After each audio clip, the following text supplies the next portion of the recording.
Against a rigged machinery and a silent commission, Rahul Gandhi remains the loudest voice of truths. Defeat can shake numbers, not convictions. Rock solid with Rahul Gandhi in the fight for our democracy എന്ന് പറഞ്ഞുകൊണ്ട് രാഹുലിനൊപ്പമുള്ള ഒരു ചിത്രം പങ്കുവെച്ചുകൊണ്ടാണ് ഷാഫി പറമ്പിൽ ആ മനുഷ്യനോടുള്ള ഐക്യദാർഢ്യം പ്രഖ്യാപിക്കുന്നത്. പാറക്കല്ല് പോലെ ഉറച്ചു നിൽക്കാൻ തന്നെയാണ് തീരുമാനമെന്ന് ഷാഫി പറമ്പിൽ പ്രഖ്യാപിക്കുമ്പോൾ ഷാഫി പറമ്പിൽ ഒരു കാര്യം കൂടി പറഞ്ഞു വെക്കുന്നുണ്ട്. എന്താണ്? ഒരു വലിയ ഈ പറയുന്ന സൈലൻ്റായിട്ട് RSSന് വേണ്ടി പ്രവർത്തിക്കുന്ന ഒരു കമ്മീഷന്റെ എല്ലാവിധ പിന്തുണയോടും കൂടി ജനാധിപത്യത്തെ അട്ടിമറിച്ച ബീഹാറിലെ തെരഞ്ഞെടുപ്പ്, ആ തെരഞ്ഞെടുപ്പിന്റെ ചോദ്യം ചെയ്യാൻ, സത്യത്തെ ഏറ്റവും ഉച്ചത്തിൽ വിളിച്ചു പറയാൻ രാഹുൽ മാത്രമേ ഈ രാജ്യത്ത് ഉണ്ടാവുകയുള്ളൂ എന്ന് കൂടി പറഞ്ഞു വെക്കുകയാണ് ഷാഫി പറമ്പിൽ. നമ്മൾ ഇന്നിൻ്റെ രാഷ്ട്രീയം ചർച്ച ചെയ്യുമ്പോൾ വളരെയധികം പ്രാധാന്യത്തോടുകൂടി ഈ പറയുന്ന ബീഹാറിലെ തെരഞ്ഞെടുപ്പ് ഫലത്തെ നമ്മൾ അവലോകനം ചെയ്യേണ്ടതുണ്ട് എന്നുള്ള കാര്യത്തിൽ ഒരു തർക്കവും വേണ്ട. അതിനുള്ള പല സംഭവ വികാസങ്ങളും യാഥാർത്ഥ്യങ്ങളും നമ്മുടെ മുന്നിൽ നിൽക്കുകയാണ്. ഒന്നാം ഘട്ട വോട്ട് കഴിയുന്നു, ഡൽഹിയിൽ ബോംബ് സ്ഫോടനം നടക്കുന്നു. അന്ന് രാത്രി ആ വോട്ടെടുപ്പ് കഴിഞ്ഞ ഒന്നാം ഘട്ട വോട്ടെടുപ്പ് കഴിഞ്ഞ് ഈ EVM മെഷീനുകൾ സൂക്ഷിച്ചിരിക്കുന്ന സ്ട്രോങ് റൂമുകളിലെ CCTV ദൃശ്യങ്ങൾ അല്ലെങ്കിൽ CCTV നിശ്ചലമാകുന്നു, പ്രവർത്തനരഹിതമാകുന്നു. ആ രാത്രി ഈ പറയുന്ന സ്ട്രോങ് റൂമുകളിലേക്ക് EVM ട്രക്കുകളുമായി കുത്തി നിറച്ച ട്രക്കുകൾ, EVM മെഷീനുകൾ കുത്തി നിറച്ച ട്രക്കുകൾ ആ സ്ട്രോങ് റൂമിലേക്ക് എത്തുന്നു. എവിടെ നിന്നാണ് ഈ EVM മെഷീനുകൾ വന്നത് എന്നോ ആര് കൊടുത്തു വിട്ടതാണെന്നോ ഒരു ആൻസറും എവിടെയും ലഭ്യമല്ല. അത് കഴിയുന്നു, രണ്ടാം ഘട്ട വോട്ടെടുപ്പ് കഴിയുന്നു. അത് കഴിഞ്ഞപ്പോൾ 7,42,00,000 വോട്ടർമാർ മാത്രം ഉണ്ടായിരുന്ന ലിസ്റ്റിൽ അത്രയും 7,42,00,000 വോട്ടർമാർ മാത്രമുള്ള ബീഹാറിലെ വോട്ടർ പട്ടികയിൽ പക്ഷേ അവിടെ വോട്ട് ചെയ്ത് കഴിയുമ്പോൾ, രണ്ടാം ഘട്ട പോളിംഗും കഴിയുമ്പോൾ വോട്ട് ചെയ്ത ആളുകളുടെ എണ്ണം എന്ന് പറയുന്നത് 7,45,28,26,808 വോട്ടർമാരാണ്. എന്ന് പറഞ്ഞാൽ വോട്ടേഴ്സ് ലിസ്റ്റിലുള്ളതിനേക്കാളും 3,00,000-ലധികം ആളുകൾ ബീഹാറിൽ വോട്ട് ചെയ്തു. അതെങ്ങനെയാണ് സാധ്യമായത് എന്നുള്ള കാര്യം ഇപ്പോഴും ഒരാൾക്കും അതിന് ഒരു സാറ്റിസ്ഫൈഡ് ആയിട്ടുള്ള ആൻസർ നൽകാൻ ഒരു കമ്മീഷനും ഒരു പ്രധാനമന്ത്രിക്കും ഒരു ആഭ്യന്തരമന്ത്രിക്കും ഒരുത്തനും സാധിക്കുന്നുമില്ല. അവിടെ രാഹുലിന്റെ തോൽവിയുടെ പേരിൽ രാഹുലിനെ അധിക്ഷേപിക്കാനും രാഹുലിനെ പരിഹസിക്കാനും നമ്മുടെ കൊച്ചു കേരളത്തിലെ സൈബർ അടിമകൾ ഇറങ്ങി പുറപ്പെടുമ്പോൾ എപ്പോഴെങ്കിലും ആരെങ്കിലും ഒരുത്തൻ ചോദിച്ചിട്ടുണ്ടോ എങ്ങനെയാണ് 7,42,00,000 ആളുകളുള്ള വോട്ടേഴ്സ് ലിസ്റ്റിൽ ആളുകളുള്ള ബീഹാറിൽ എങ്ങനെയാണ് 7,45,00,000-ലധികം ആളുകൾ വോട്ട് ചെയ്തത് എന്ന് നിങ്ങൾ ആരെങ്കിലും ചോദിച്ചിട്ടുണ്ടോ? എന്ന് പറഞ്ഞാൽ 100%-ലധികം 100+ പോളിംഗ് എങ്ങനെ സംഭവിച്ചു എന്നുള്ള കാര്യം ഏതെങ്കിലും ഒരു അടിമ ചോദിച്ചിട്ടുണ്ടോ?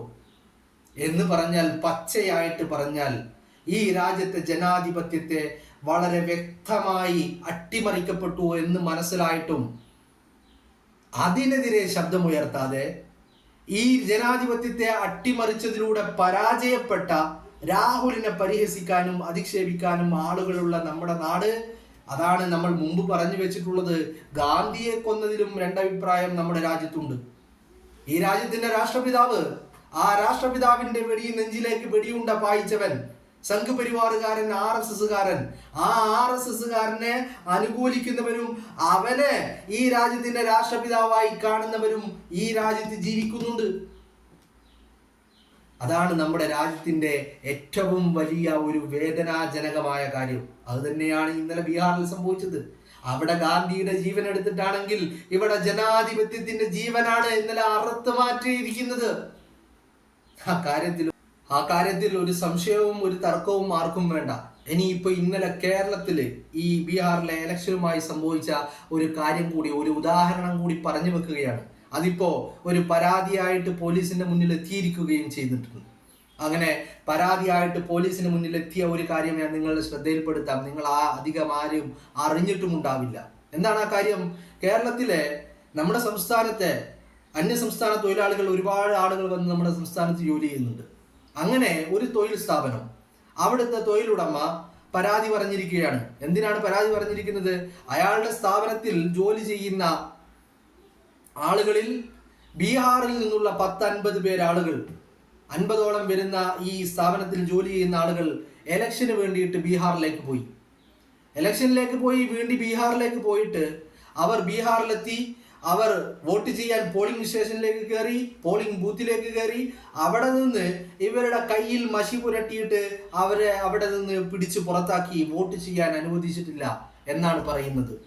ഇതിന്റെ ഒരു പരാതി ഇലക്ഷൻ കമ്മീഷൻ അടക്കം ഇതുമായി ഈ കാര്യങ്ങൾ സൂചിപ്പിച്ചുകൊണ്ടുള്ള പരാതി ഇലക്ഷൻ കമ്മീഷൻ അടക്കം പോയിരിക്കുകയാണ്.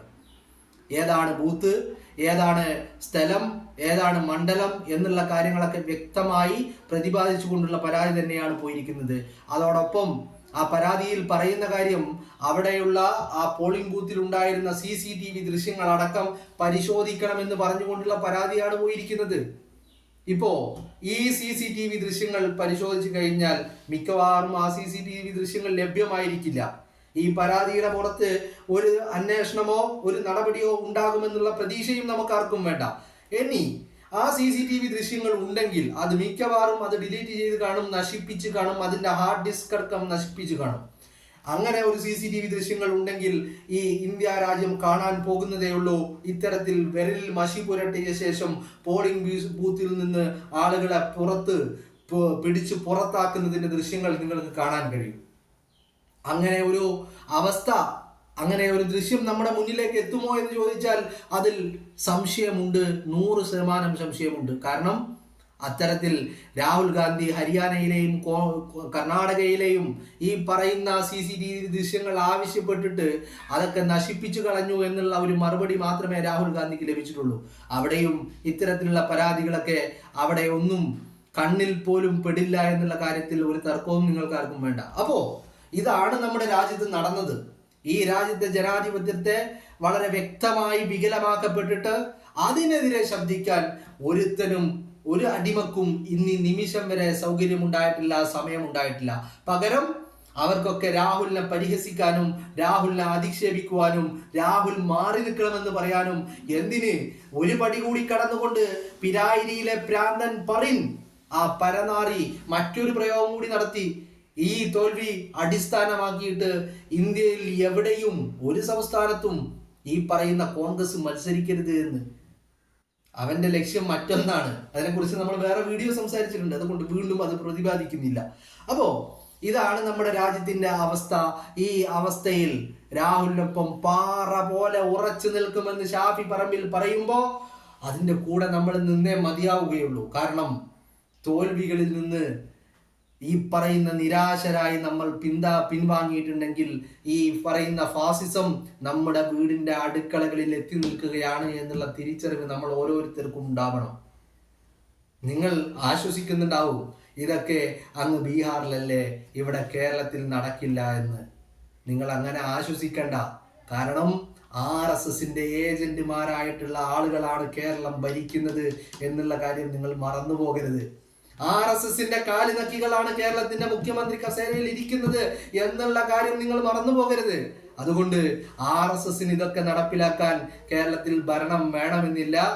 ആ പറയുന്ന ഏജന്റ് ഈ പറയുന്ന മുഖ്യമന്ത്രി കസേരയിൽ ഇരിക്കുമ്പോൾ എന്തും സംഭവിക്കാം, എങ്ങനെയും സംഭവിക്കാം. നമ്മളധികം അമിതാവേശം അല്ലെങ്കിൽ ആത്മവിശ്വാസം കൊണ്ടു നടക്കുന്നത് അത് പലപ്പോഴും നമുക്ക് വിനയാകും. ഓവർ കോൺഫിഡൻസ് അത് നമുക്ക് വലിയ വിനയായി മാറുമെന്നുള്ളത് നമ്മൾ മറക്കരുത്. കാരണം PM ശ്രീ പോലെയുള്ള ഒരു RSSന്റെ അജണ്ട കേരളത്തിൽ നടപ്പിലാക്കാൻ ഇവിടുത്തെ ഗവൺമെന്റ് അതിൽ പോയി ഒപ്പിട്ടിട്ടുണ്ടെങ്കിൽ നിങ്ങളൊന്ന് അതിൽ CPIയുടെ ഭീഷണിക്ക് മുന്നിൽ മുട്ടുമടക്കി എന്ന് നമ്മൾ വിശ്വസിക്കുന്നു. കത്തയച്ചു എന്ന് നമ്മളോട് പറയുന്നു. കത്തയച്ചോ ഇല്ലയോ എന്നുള്ള കാര്യത്തിൽ ഇപ്പോഴും ഒരു ഉറപ്പില്ല.